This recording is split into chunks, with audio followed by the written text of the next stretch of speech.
Because of vaccines, we were able to do something that is hardly ever done, which is to actually eliminate a disease.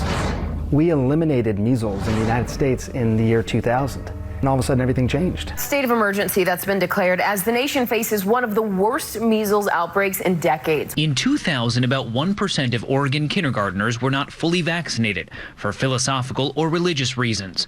Last year, it jumped to 7%, the highest rate in the country. In Vermont, there was a 640% increase in kindergarten children with religious vaccine exemptions. The fact that we have had so many cases in 2018 is really quite discouraging. This is a completely avoidable situation. Oh man, poor Dr. Fauci. This guy has spent his whole career trying to convince people that dying from disease is bad. COVID, measles. I bet if you went back to the 14th century, there was a Dr. Fauci begging people not to get the Black Plague. People, please, don't have sex with those rats. This is a very avoidable situation. So, thanks to those religious exemptions, measles became the throwback fad that nobody asked for, which is not fair to everyone else, and it's definitely also not fair to measles.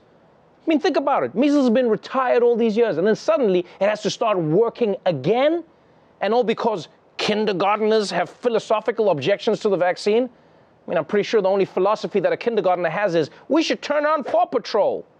I mean, think about how crazy it is that in America, you can send your kids to school with measles, right?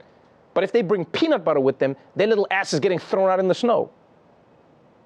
And it turns out that the same way Sarah Palin was just a trial run for Donald Trump, the measles anti-vaxxers were just a trial run for COVID.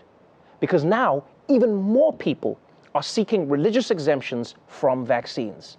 And they're finding a lot of help from their fellow worshipers online. We found websites that help people request exemptions. One urged include words like sacred, holy, worship, blessed, and others. Thousands of Facebook users are actually teaching each other how to obtain religious exemptions from the vaccine. These are folks who are swapping tips, who are showing each other how to evade filters. On Instagram, the lead pastor of Destiny Christian Church issues an open invitation to anyone seeking religious exemption. If you feel morally compromised by taking this vaccine, we have a form for you. Numerous churches across the country are offering the same. We found a self-described evangelist offering vaccine exemption letters to anyone who wants one. Curious, our producer emailed her. He's fully vaccinated already, by the way. She offered to write letters not just for him, but 3 family members once he PayPal'd her at least $25.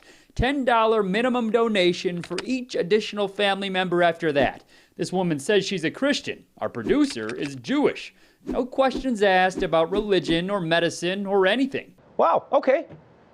That's not exactly the interreligious harmony that I've been hoping for.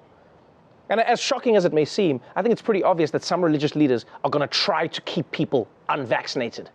I mean, after all, they make money from getting the letters, and then they make a ton of money from doing the funerals. But still, it doesn't take a genius to see how the great idea of religious freedoms has been corrupted. You know, the question used to be, do you have a sincere religious belief? And now it's, do you have a PayPal account? And the reason that people need to work so hard to cheat the system with fake religious beliefs is that basically every actual religion has told its followers to get thine ass vaccinated. Faith organizations have come out to say the benefits of getting the vaccine far outweigh any ethical concerns about its development. Jewish scholars say the Torah requires it. Muslim leaders endorse it too, leaving legitimate religious excuses to skip the shots far and few between. Today's sermon, or khutbah in Islam, is Imam Qurayassam's fact check for the faithful. This vaccine is absolutely halal. The COVID-19 vaccines got a holy endorsement on Wednesday. Pope Francis told reporters that humanity has a history of friendship with vaccines and urged everyone to get their shots. In India, the Dalai Lama getting his first coronavirus vaccine shot. The Tibetan spiritual leader urging his followers to do the same. Have courage to take this injection. Yeah, leaders of Christianity, Judaism, Islam, and Buddhism all agree that there's nothing in religion that stops people from getting the vaccine. Now we just need Beyonce to put out a statement, and then all religions are covered.